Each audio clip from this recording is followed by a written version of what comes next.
Welcome back to Every Horror Film Where Horror is Forever.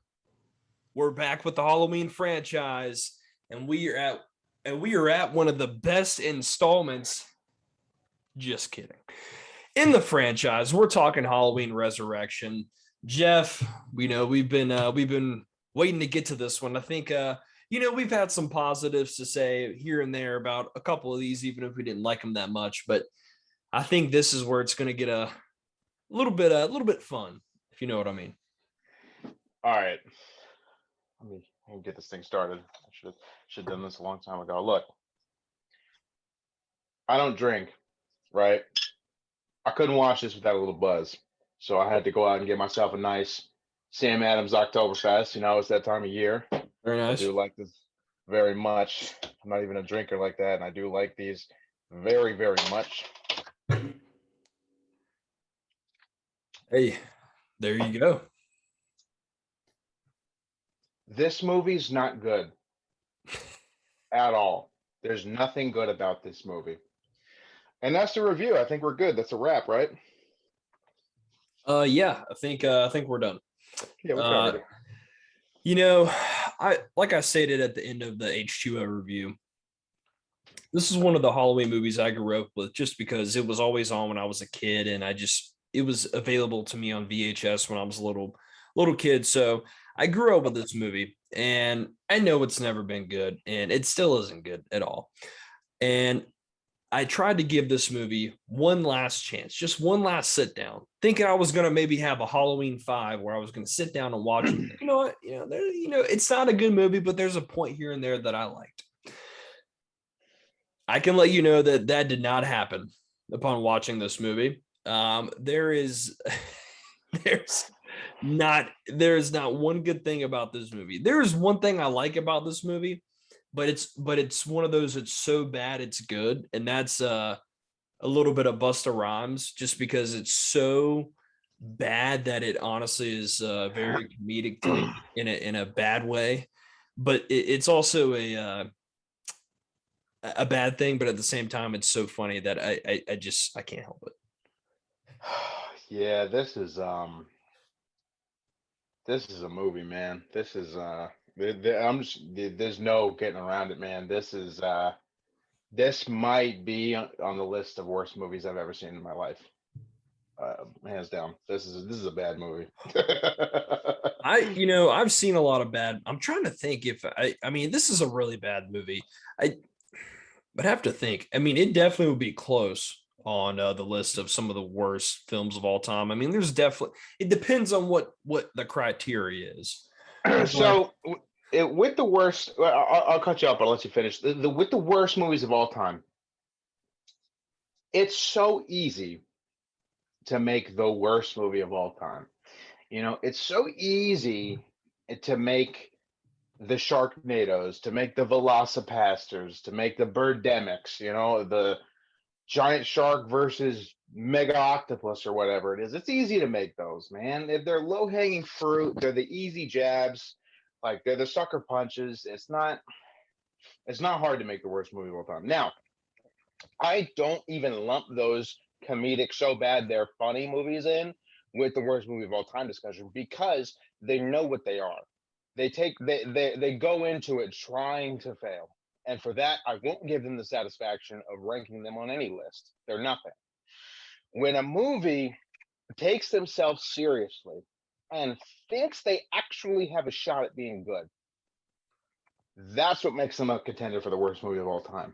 It's like the difference between playing Pee Wee football and playing in the NFL.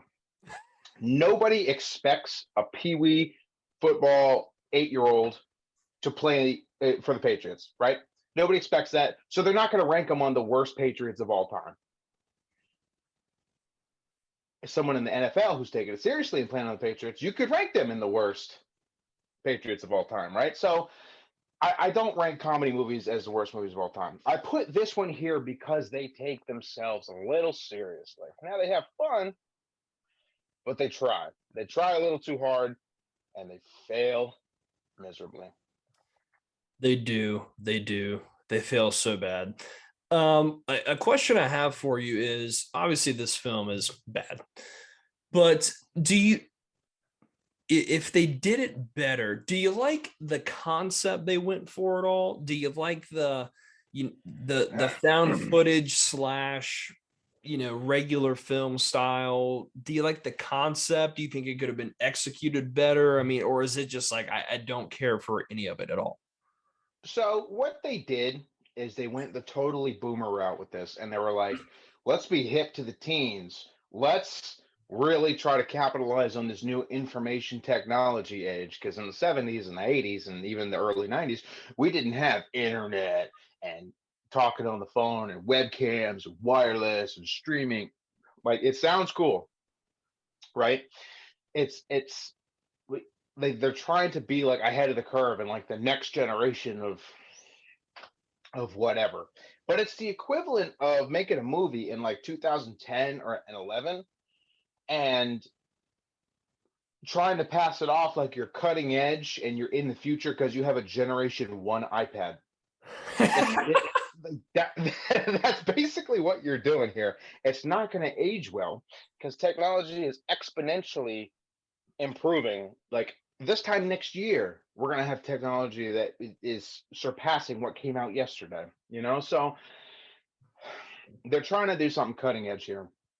And it almost feels like they're trying to sell us on two things.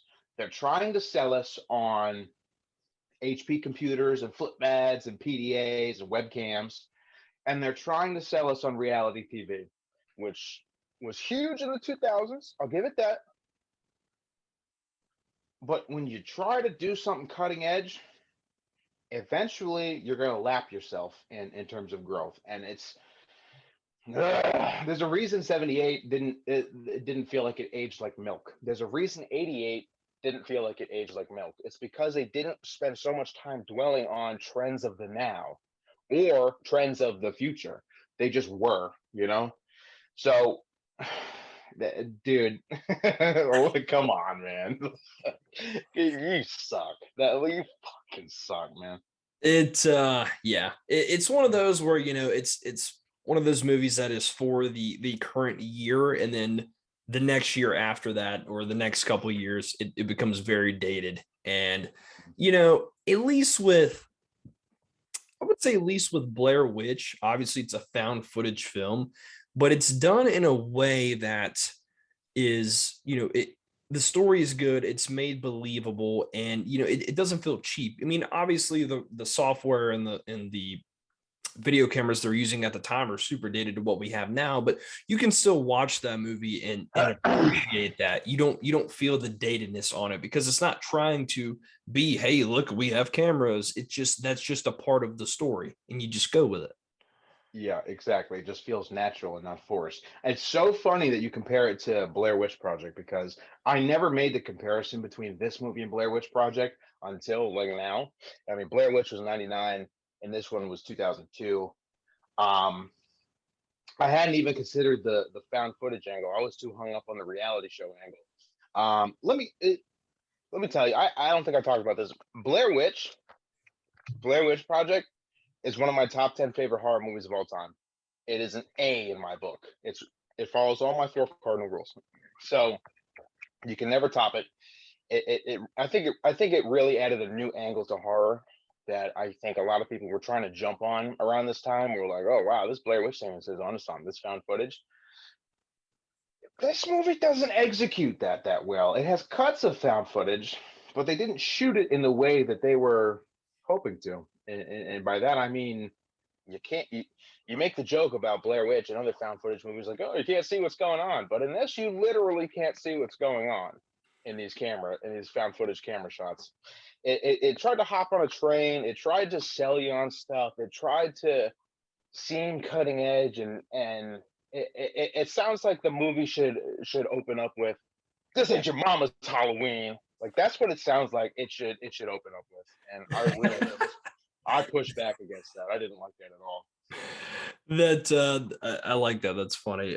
So just a quick synopsis here of the film, if you must know, if you haven't seen it. Essentially, this takes place a few years after H2O, and we'll go ahead and get into it. Like we said, it turns out Michael Myers is not dead, even though he had his head chopped off.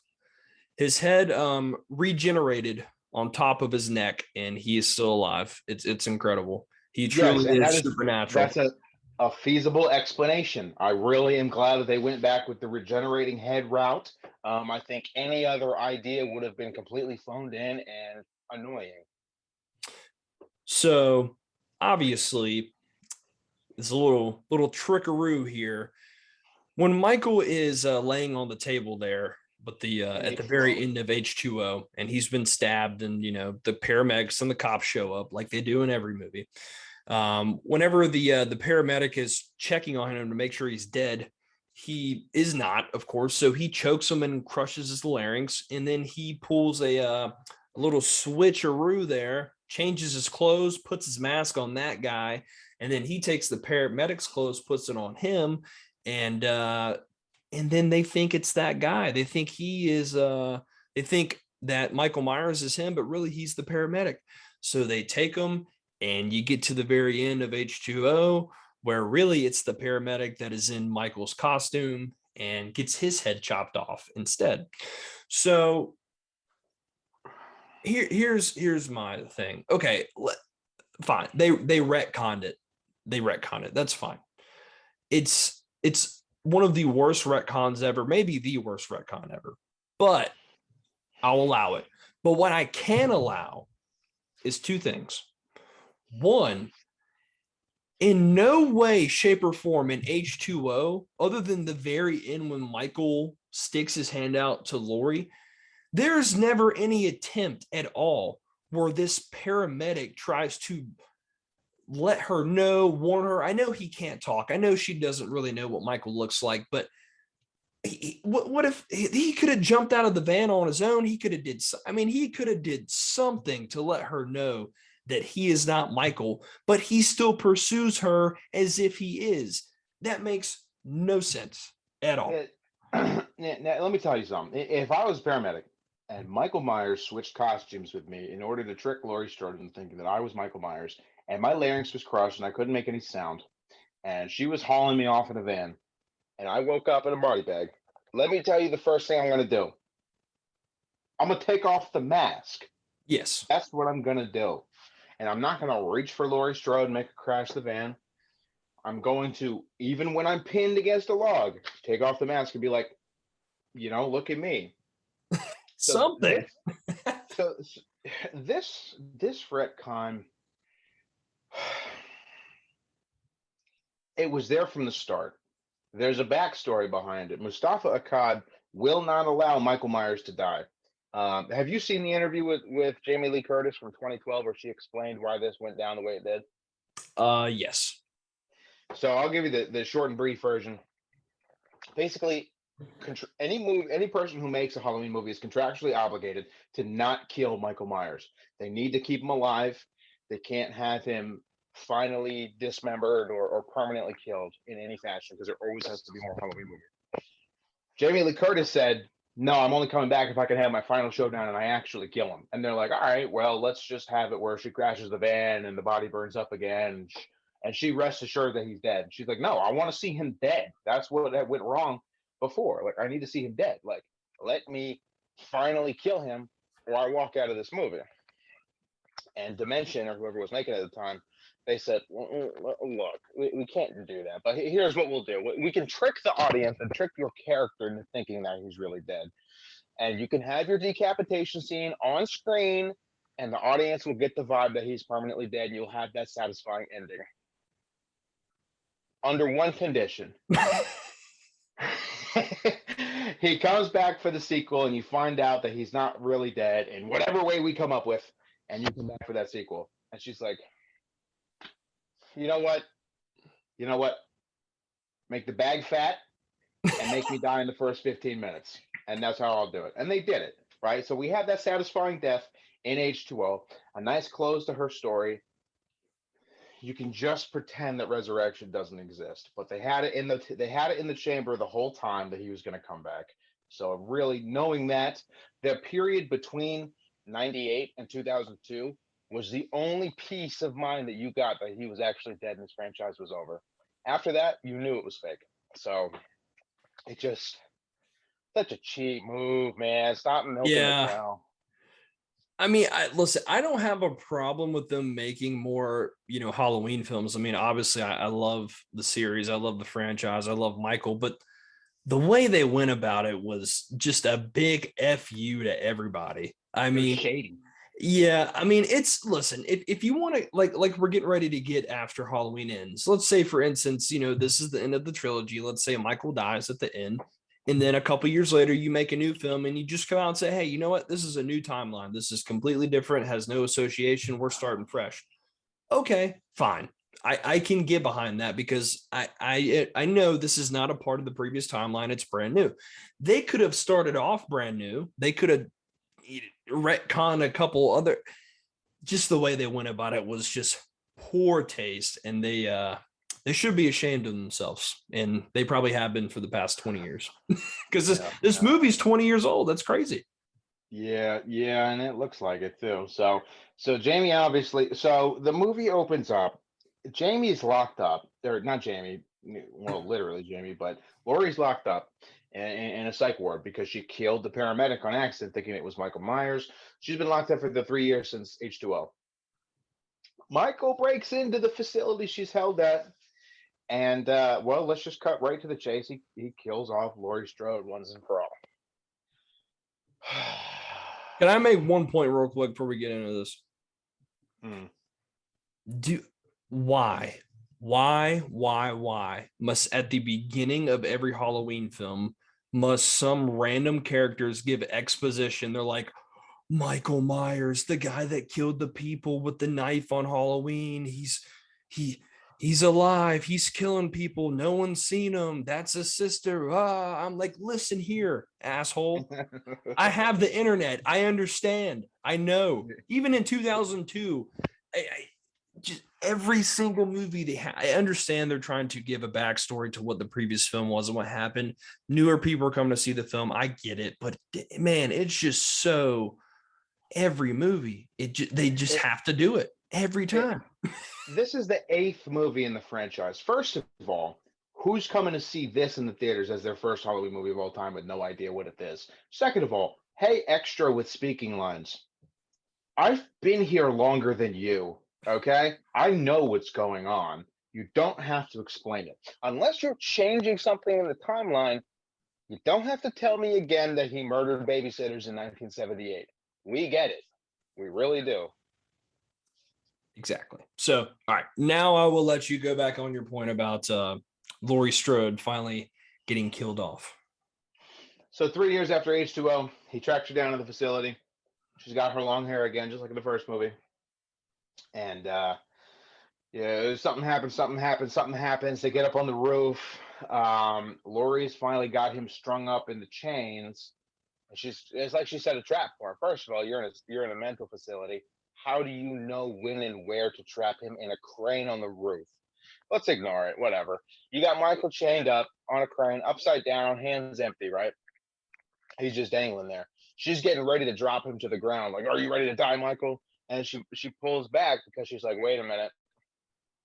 What if that's another paramedic? What if he pulled the switcheroo on me again? I just got to be sure. And she goes to remove the mask. If that was a paramedic, he wouldn't be chasing you through the facility trying to kill you. I promise you. I promise you that. So, unless that was your first time seeing him in 3 years, you should know that. He was chasing you. He was literally trying to murder you. It's not a paramedic. It's not a trick. It's him. I feel like of all people, you should know that. So obviously, she goes to take the mask off. He tricks her. He grabs her. They're both dangling over the roof now. She kisses his mask in a very brotherly, sisterly kiss, and says, "I'll see you in hell." And then falls to her death, leaving Michael there, not taking Michael with her. Laurie Strode is dead. Jamie Lee Curtis is out of here. Movie's done. Good. We're done. It's that was my number two part when I said earlier I had two parts, I had two problems with that paramedic part, and you just hit the nail on the head. There is absolutely zero reason why a random paramedic would be coming after you in an insane asylum in order to kill you. It just would not happen because you know that you messed up. So let's just say, for instance, when you look out the window and you see someone dressed as Michael coming towards you, there is a 99.9% chance that is probably Michael, not a random paramedic. And even if it was, they're still trying to kill you. So what are you going to do? Kill him. Like, did you watch the last 2 minutes of the movie? He's trying to kill you. He's trying to kill you. Doesn't matter who it is. So yeah, she dies. She gets killed off, and I think it's really funny because on the poster for the film, she's like on the very front, and she's in the movie for like 5 minutes. And she's got her H2O hair, so they just used the leftover stock picture from H2O because they didn't get a good picture of her. They did. So that's the end of that character, and unceremoniously. I bet everyone in the theater I bet anyone that was like around that time, like a diehard Halloween fan, and like obviously they're already pissed because they know H2O is a good ending, and then they show up to the theater like, okay, I'm gonna give it a chance. I'm gonna see how they pull this off. That first like 20 minutes where like that happens, I would have been like Peter when he's in the theater and he just does, he's like, done. Gets up and walks away. Yeah, that's the end of the movie right there. Is when the title sequence happens. Oof. So yeah. So basically our plot after all that happens is Busta Rhymes and Tyra Banks, the two most famous characters in the Halloween franchise. Because they're very cool and hip at the time, so they have to put them in the film, or else how are young people going to know that it's a movie they need to go see? I mean, come on, Jeff. Come on. I know you guys listen to hard rock and grunge. Let's put Busta Rhymes in this movie. Come on, really relevant to our general audience there. So, in all fair credit to Busta Rhymes, he is a fantastic rapper. But dude, I love Busta Rhymes to death, man. I would love to hang out with him. I absolutely adore him. I think he's great in some of the acting roles that he's done, which isn't many. This movie is not just the worst thing that happened to the Halloween franchise; it's the worst thing that happened to Busta Rhymes. So essentially, what we get is those two run this company called Dangertainment, and they are in the new age of cameras and computers and entertainment, and they get this idea to cast these 6 young high schoolers or college students, whatever, and they're going to put them in the Myers house and they're going to film them. They're going to stay the night there, and everyone's going to watch on, live stream on their computer. So they cast these characters, and I got to be honest with you, there is not one single character that I give 2 shits about in this film. I will say that that some of the characters, even though their acting is horrible in this film, I did look it up. A lot of them are still actually working and doing like decent stuff so their careers have gotten better, but it's just really funny because at the time you see this film, you're like, dude, no one in this cast is going anywhere. But they've redeemed themselves to some respect, I will say that. I don't know how, man, because they're terrible in this movie. The acting in this movie, the line delivery is some of the worst I've ever seen. Yeah, it's bad. I would say my favorite thing is Rudy, the chef, the black guy that's in the film. The guy who's talking about his diet all the time. Every line he makes is literally about food. They're like, so why do you think Michael Myers is the way he is? He's like, too much protein in his diet. Oh, okay. All right. Get the fuck out of here. Man, it's just, oh God, it's so bad. It's so bad. So, they cast these kids, they cast this one girl. She's the final girl. I can't even remember her name, if I had to be honest with you. Yeah. So there's slutty wannabe actress, edgy curly hair dude with a leather jacket, black guy talking about his diet. Yes. There's the other redhead girl. Yep. I don't know. So nervous girl who was like the main character apparently. Yep. So her name's Sarah, Bianca Kanich. So she actually has gone on to be in a couple things here and there. And then yeah, you got the redhead girl, and then you've got a couple other people. Yeah, I looked it up. I mean, they've gone on to do some stuff. So that's good for them. I'm glad they were able to get past this point. It's also worth mentioning that the director of this film was Rick Rosenthal, who was the director of Halloween 2. And yeah, That doesn't win you any points with me. well, I mean, Halloween 2 compared to this looks like Citizen Kane. Yeah, well, it looks like Citizen Kane because John Carpenter wrote it. So, and basically the whole film, they just go around searching throughout the Myers house, which we'll get into. Now, we'll take a step back here. Let's talk about some of the characters, like we do with every movie we've done. We'll start with Michael. Jeff, what do you think about Michael in this film? He's in it. I mean, he's there. He's killing people. Now, look, the mask is good, right? We've seen bad masks. H2O was bad. 5 was bad. 4 was bad. But we've seen bad masks. I like this mask. I think it's good. Not the best, but I think it is a good quality menacing take on the first one. It looks beefy. There's good detail to it. It tucks in. It fits the actor well. I'm not crazy about the hair, but it looks like they took their time and tried to replicate number one. Yeah, I will say this is one of the things I actually don't have a problem with this movie with is the mask. It's not the best. It's not the best mask. It certainly isn't, but it's not the worst. I think it has a menacing look to it. You know, it is very early 2000s, late 90s. The hair is very like puffed out.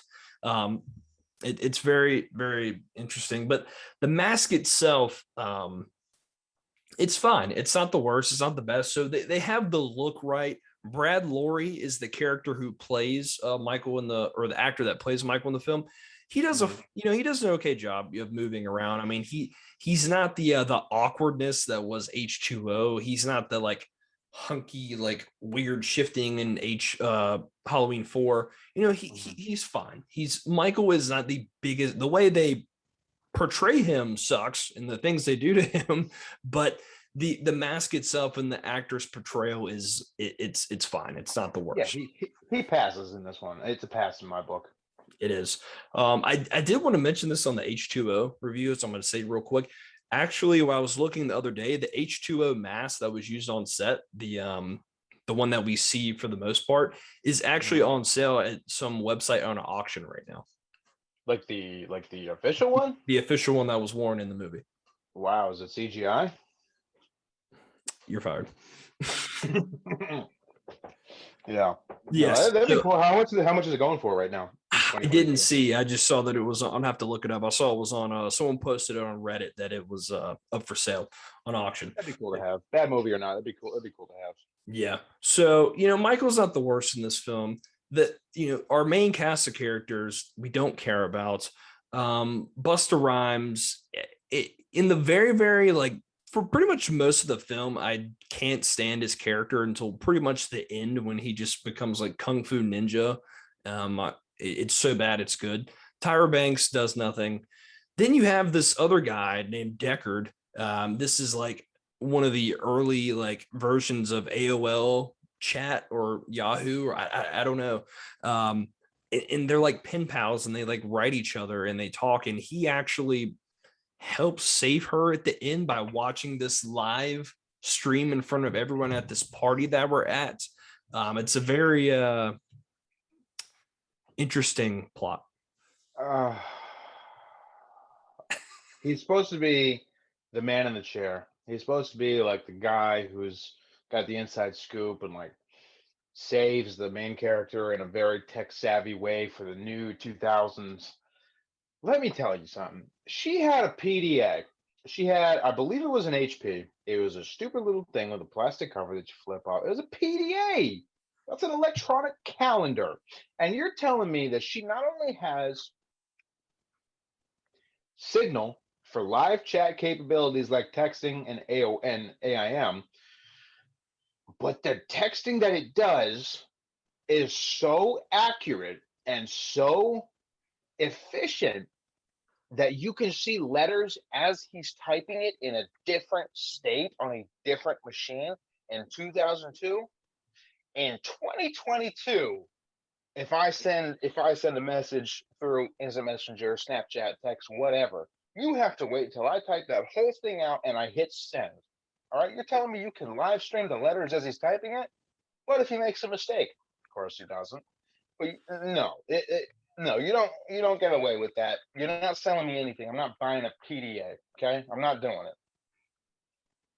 I think my grandma had one of those like in the early 2000s. I used to play like Tetris on it or something. I don't know. Or Snake, yeah. Or Snake, something like that. So yeah, and you know, he's trying to help her throughout the film. Him and his buddy, they go to this party and they're not supposed to be there. They're underage, but the kid's like, come on, we're gonna meet girls or whatever. And they go to this party, and then he kind of sneaks into this room, and it's like, I will say that probably for 2002, that's probably a pretty sick computer room. Most people like they had the giant ass box computers. This guy's got like a pretty sick monitor for the time.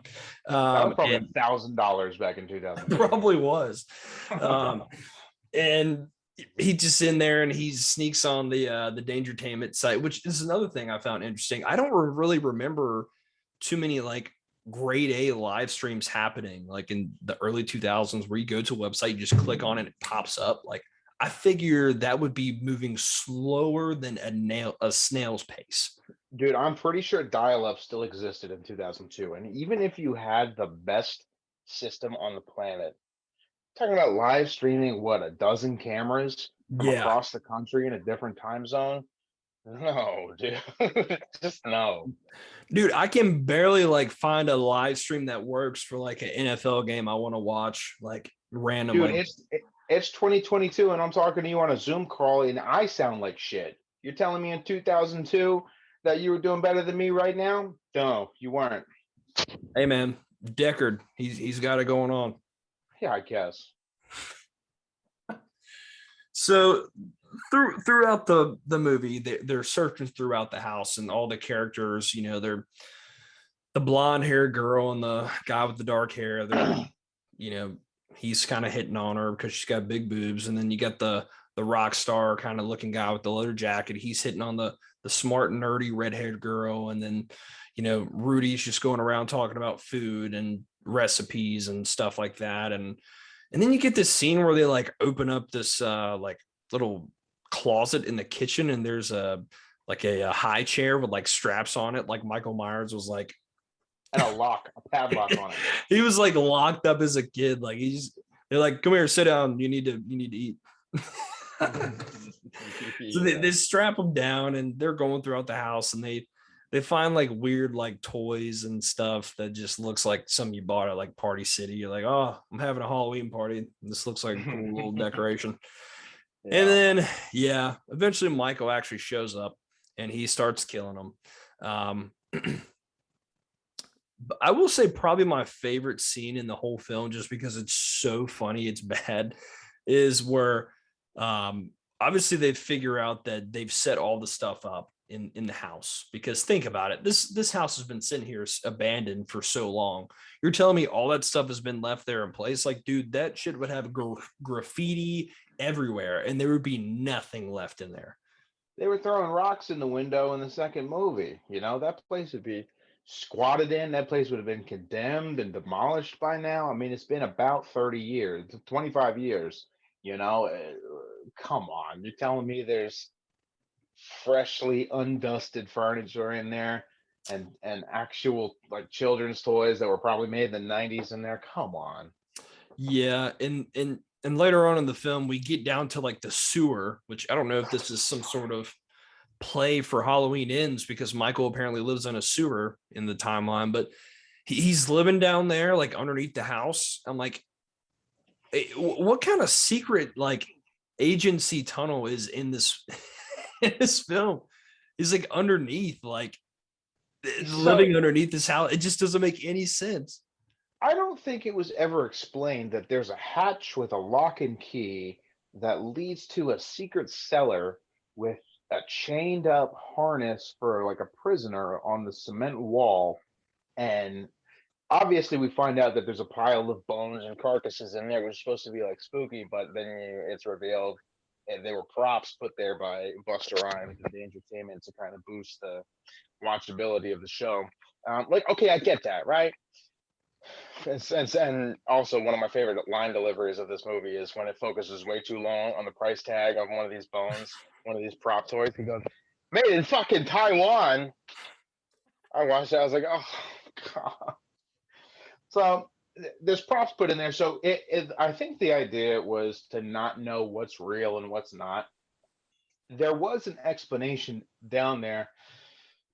There was some kind of reveal. I don't remember what it was, that Michael had been living there down there in the sewer basement for the 20 years between Halloween 2 and H2O, like living off rat carcasses and eating rats. Right.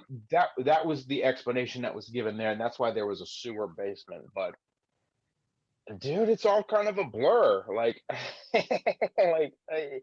think about the many infinite plot holes that opens up alone. Even if it's not a trick by Dangertainment.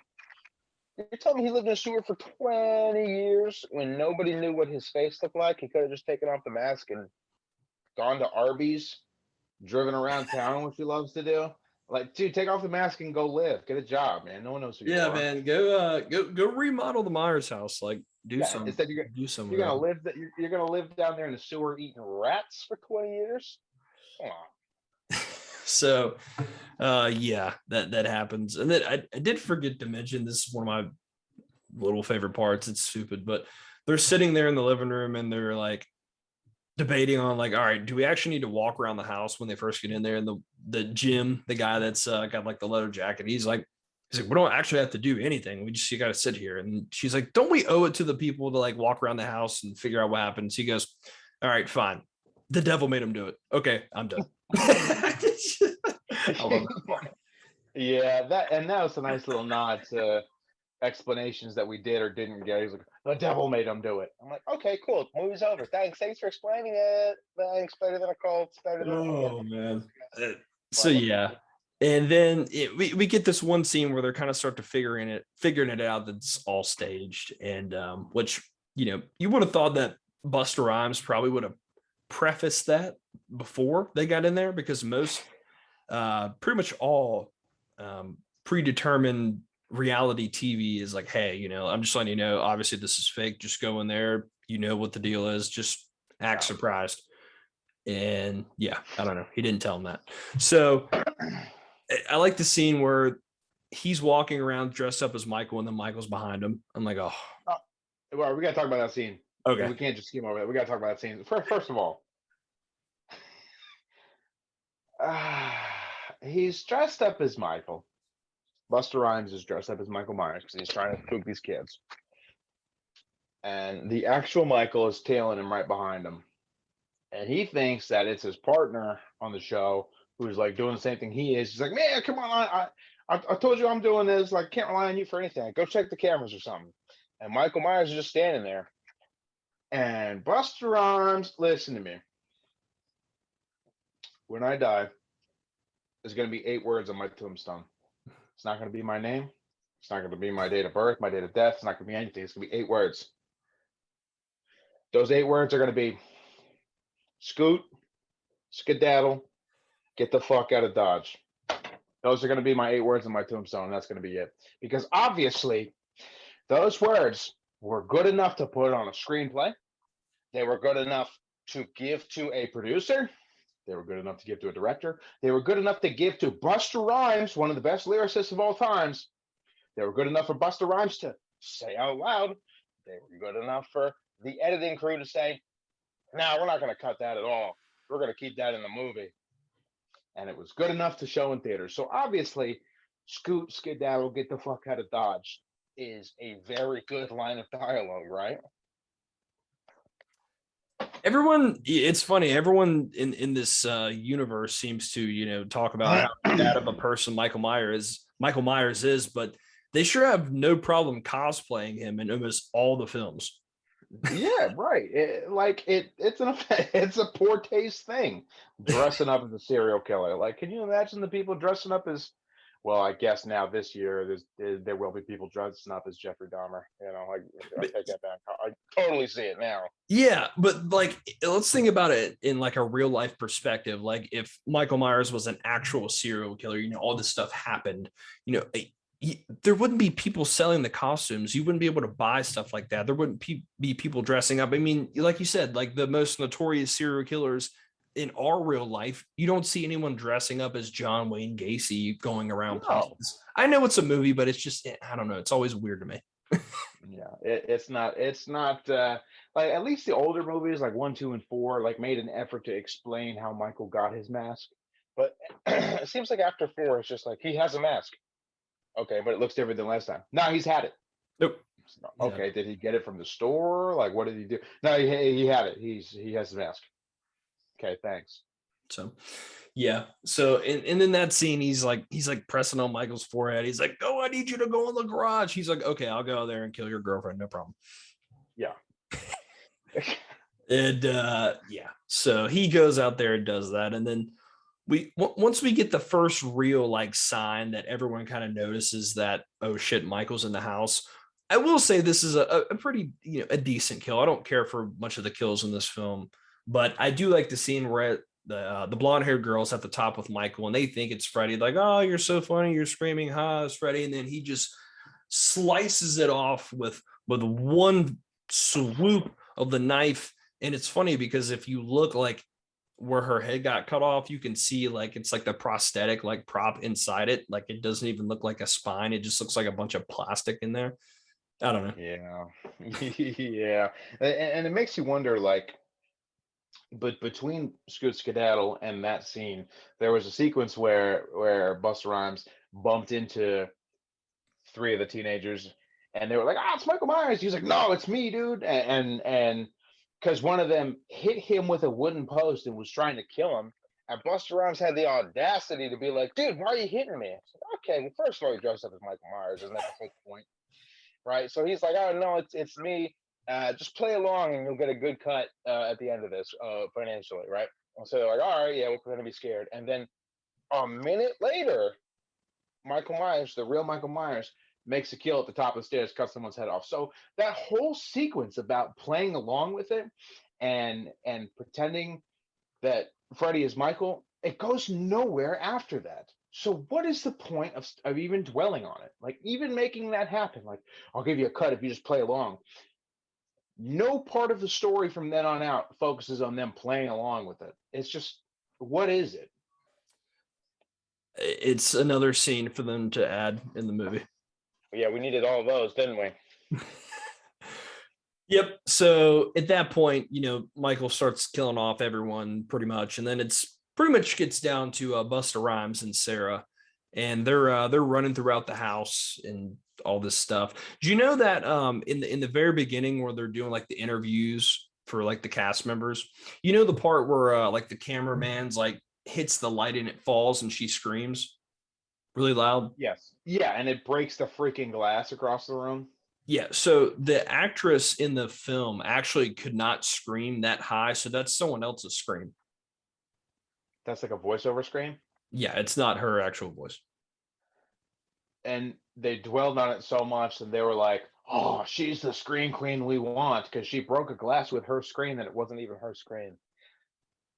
There's a lot of story elements here in this screenplay that I just don't know why they put in there because that her screaming like that and like having a good scream never comes back into play for the rest of the movie. No, because they're supposed to, take it to she's gonna be great when she gets scared. I mean, she screams a couple times, but it's never at the level that it was at that point. There's also a lot of deleted scenes. They shot a lot of different endings for this movie. I don't know if you know that or not. There's a scene where at the end, there's a couple of them. We'll get to that in a second once we actually get to the ending. But there's this one deleted scene, you have to look it up on YouTube, where Michael like drives to the Myers house in like this like red Firebird and like gets out and like the camera just zooms like to him like having the keys and he clicks lock on the button and the car goes like honk because it locks. I swear to God, you have to look it up. It's so funny, dude. Come on. Come on. They took it out because it was apparently too silly. Yeah, a little too silly. Hey, apparently someone at Smith's Grove gave him driving lessons. Let's just remember that. When we get done with this review, you have to go look up Halloween Resurrection deleted scenes. It's really funny. Yeah, so yeah, we get to the end and, she's, trying to get out the house. And Michael has this weird thing in this film where he purposely just sticks his head through everything. It's a door, it's a window. It doesn't matter. He walks through. He loves to just throw his head through shit in this film. I sent you a snap earlier when I was watching it. Dude, it made me laugh so hard because like in other movies, like he'll like punch through something and like try to grab the doorknob or like try to grab his victim. But not in this one, like when Sarah gets out onto the roof, he goes to the window and instead of opening the window, punching out the window, walking through the window, anything, he just goes.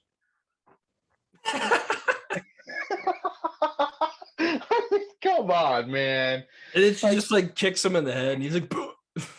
I feel like the guy under the mask was like, hold on, I got a really hard head. You want to use that for anything? And they used it twice. Now, I don't know about you, but if Michael was chasing me and I got outside on the top of the roof, I would be willing, that house wasn't that high off the ground. I would be willing to say, screw it and probably jump or fall and just try to deal with the repercussions of having a leg or ankle injury, as opposed to, I don't know, going back inside the house. Yeah, you have absolutely no reason to go back in the house. You weren't going to save anybody. You weren't going to save a thing. Jump off the roof, man. Aim for the bush. Signal for help. Do something. Try to kick him off the roof. Like, it's got to be somebody on the street walking around. Sure, it's not a deserted street. We see in the end shot. It's a crowded suburban street with houses every 20 yards from each other. I mean, make a scream. That's what like you introduce this glass piercing scream in the first act. Scream off the roof. Like alert the neighbors that Michael Myers is back. But you don't even do that. You just go back in the house. Yep, pretty much. And then we get to the end of the film where it's they end up running into the garage where Tyra Banks has been killed off screen, and they've got all the monitors and the electrical equipment set up to run live stream, and they end up fighting. And I love the part where she comes out with the chainsaw and then she's just like, this is for him, this is for them, this is for all of them. And I'm like, man. First of all, this is for who? Because I don't know these characters' names. Second of all, you hit him with a running chainsaw. And what did it do? It bounced off his coveralls. That's what it did. It didn't cut him at all. So what are you doing? Yeah. Second of all, she takes the chainsaw and she like brings it over her head and hits some electrical wires. Now I'm not an electrician. I've never been in a predicament like this.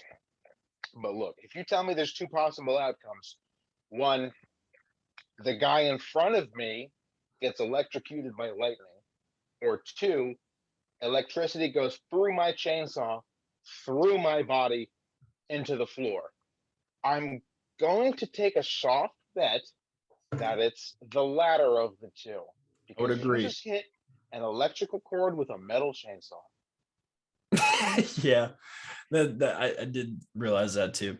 So anyways, at this point, Michael throws her, they fall, there's a little explosion, and then she gets laid on the ground and she can't get up because she's got like a sound equipment thing laying on her leg, and she's like, oh, this is so heavy, I can't get up. I guess I'm gonna die. And Michael gets up and he's gonna stab her. Then Busta Rhymes busts through, and then he's like, trick or treat, motherfucker.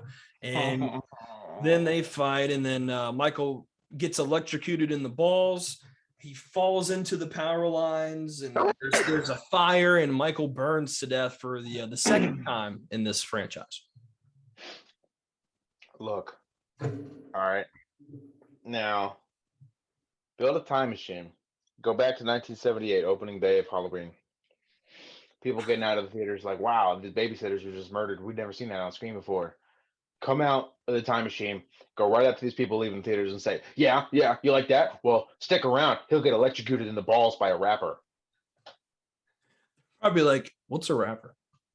First of all, what's a rapper? Second of all, no, he won't.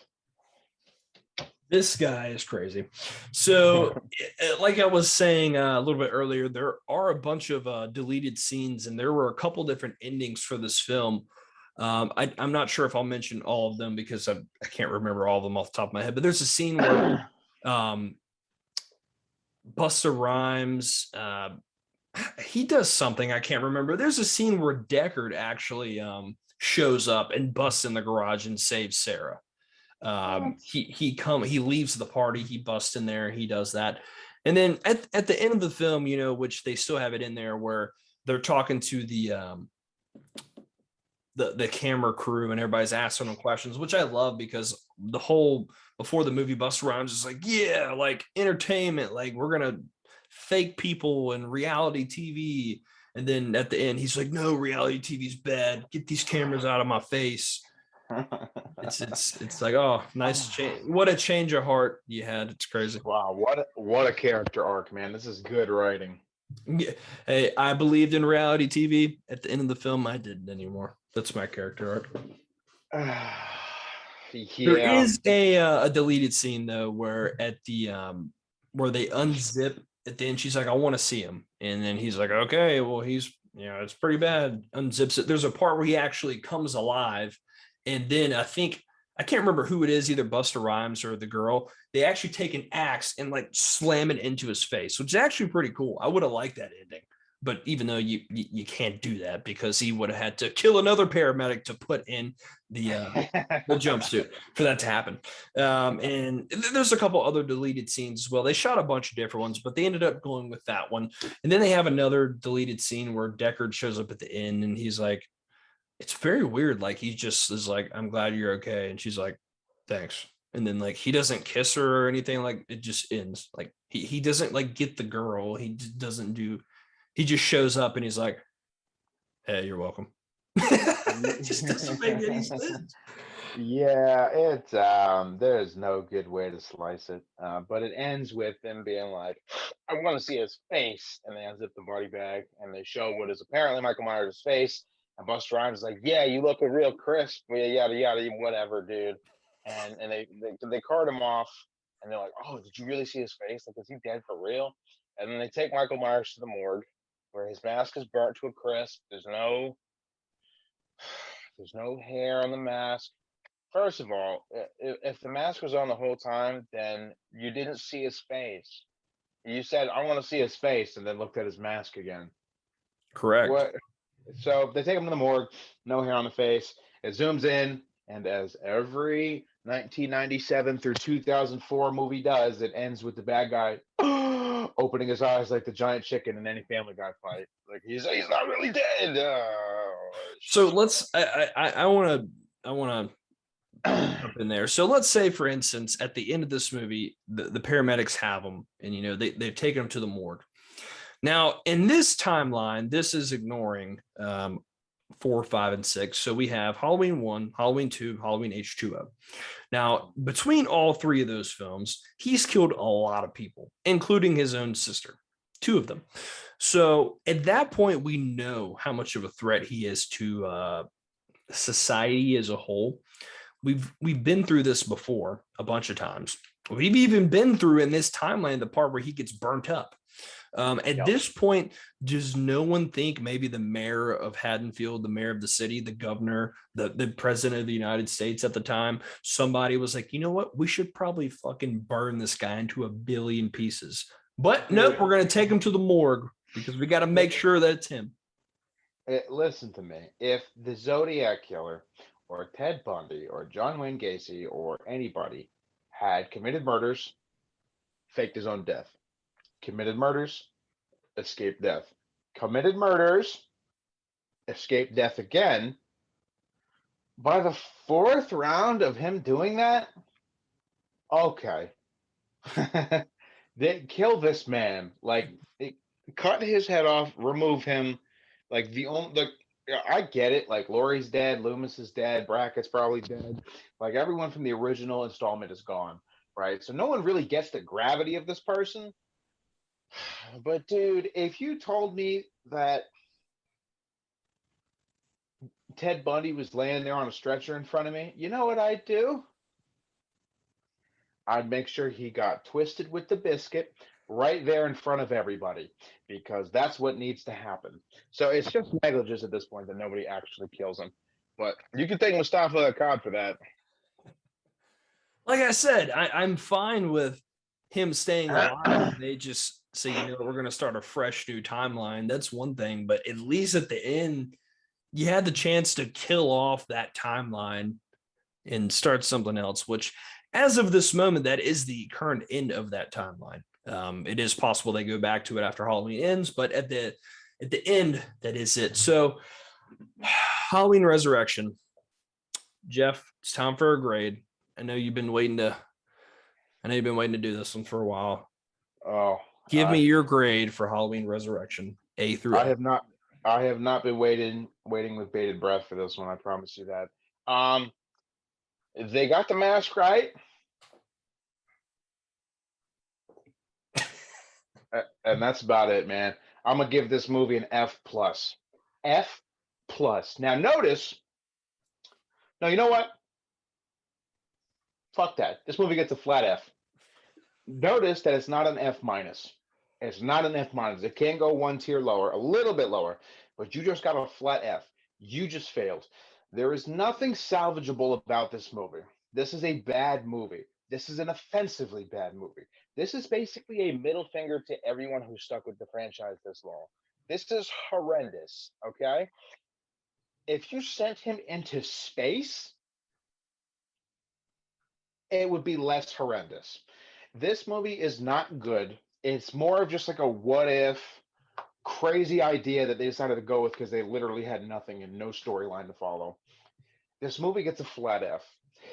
Just because it's so bad. And I get the appeal, like I said, about movies that are so bad they're funny, man. This is not that for me. This isn't The Room. This isn't Velocipaster. This isn't Attack of the Killer Donuts. This is not a so bad it's funny movie. This just a so bad I don't want to watch it movie because they take themselves so seriously. So you get a flat F from me. There's nothing good about this movie. Yeah, I agree with a lot that you said there. There's a lot of movies, that they're so bad that it's good, but I feel like when it comes to a character like Michael Myers, you can't really do a film that's so bad it's funny. I mean, you have to be, you have to try to be scary. You have to try to be genuine because if not, I mean, he's not a character that talks and that you can, at least with Jason, like it's always been kind of funny because it's the 80s, the campers or teens, they do stupid shit. So he can get away with some funny stuff. Freddy obviously talks and has one-liners. He can get away with funny stuff. Michael, he can't get away with that kind of stuff because that's not his character. I blame Child's Play for this. Late 90s to early 2000s, I blame Child's Play for this whole idea that your horror's got to be like tongue-in-cheek. No one's taking it seriously.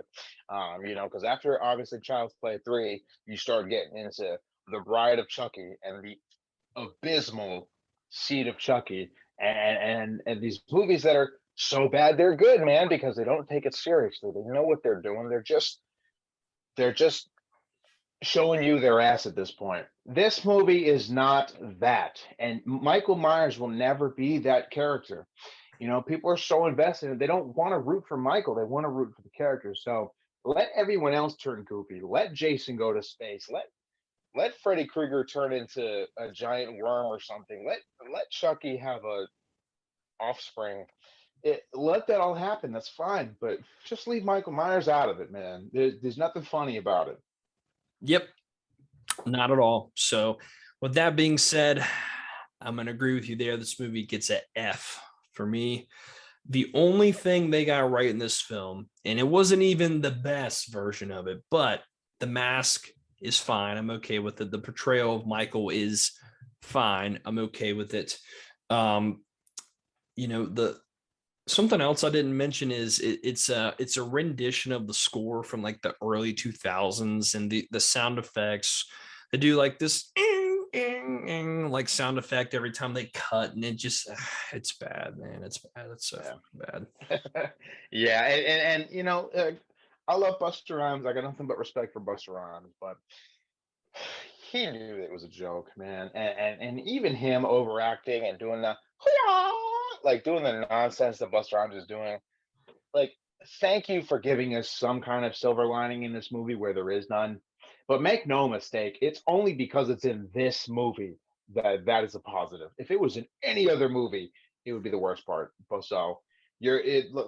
Let's just leave it at that, man. Like, yeah, Buster Rhymes is entertaining to watch, but only because it's in this movie and not another one. Yep. So Halloween Resurrection gets an F from the both of us. First time we've given that out in this franchise. So moving on. We go a couple years down the road. It's the mid to late 2000s. Halloween has been, kind of missing, dead from the limelight for a long time. Until this guy named Rob Zombie. Maybe you heard of him, maybe you haven't. Famous director, actor, musician, whatever you want to call him. Says, you know what? I want to remake Halloween. And we get a Halloween remake in year 2007. And then 2 years after that, he makes a sequel called Halloween 2. So, Jeff, real quick, any notes you want to say about the Rob Zombie films before we get into them? So, obviously, the franchise as we know it is dead. It is dead, dead, dead. Let it rest. The only option at this point is to either do a prequel or a reboot, and those two options are something that Rob Zombie explores. He explores both of them in his 2007 reboot of Halloween. It's a gritty reboot. It's a little more modern. Cinema's advanced, technology's advanced. We've gotten bigger blockbusters, so it's a more modern take on Halloween. Obviously, a completely fresh start, and that's just what we need. That's exactly what we need. I don't want an alternate rendition. I want a remake or I want a prequel because I love the franchise. I love the characters. I don't want to forget them entirely. I don't want you to reinvent Michael Myers. I just want to see you either explore more of what we love or put a modern lens on it. So I feel like there was a lot of reluctance going into that in 2006 before it came out. I wasn't old enough to see it because all my parents told me were that it was very much more violent than the originals. So obviously that piqued my interest. But I've watched it years after it was a thing, and I gotta say I'm eager to watch it again. I am. Yeah, I haven't seen this movie in a long time, and it's not because what we're gonna do is we're gonna review both of them together in the same video. Halloween 1, 2007, and Halloween 2, 2009. We're going to put them together because these timelines, these alternate timelines, this one is the most secluded. It's a 1-2 punch. There's no other installments in there. Let's review them together as they are companion pieces to each other. Correct. So that's what we'll do. Quick note for me about the Rob Zombie films. I don't remember much about the second one because I think I've only seen it once or twice. The first one I've seen a handful of times. It's been a while since I've seen it. Now I'm gonna go in with an open mind like I do every time. And I've been 50-50 on the first one. There's some things I like, some things I don't like, but for me, it's a Rob Zombie's just not my cup of tea when it comes to now don't get me wrong, I love The Devil's Rejects. I like House of a Thousand Corpses. Those are some really good movies that I like. But in terms of the Halloween property and his style on it, it doesn't really work for me that well. Something in terms of me me rewatching it, the rewatchability of it. You know, it's tough for me to rewatch it, but this is going to be the first time I've seen these movies in a long time, so I'll be interested to see what I think about it. Yeah, you know, Rob Zombie has got a lot of eyes on him when he accepted this IP. He has got big shoes to fill, and small shoes to fill at the same time. There's a lot of pressure, man. This is a big franchise. It's been done wrong in the past. Rob Zombie, can you salvage it for the modern audience? And that is to be revealed in our next video. We shall see. So thank you guys for tuning in with us and sticking with us through this Halloween franchise review series. We will see you guys next on Rob Zombie's Halloween 1 and 2. And with that being said, thank you for watching Every Horror Film, or Horrors Forever. We'll see you then. The mummy has now been located. The living mummy. The living mummy. Bullets won't stop. Some creature out of time. It was horrible. It was horrible. He's completely out of control. I saw those bodies. Is he a man or a monster? You actually knew a Welp in a peaceful town where nothing ever happened. It was horrible. It was horrible. In the mystical regions of Transylvania.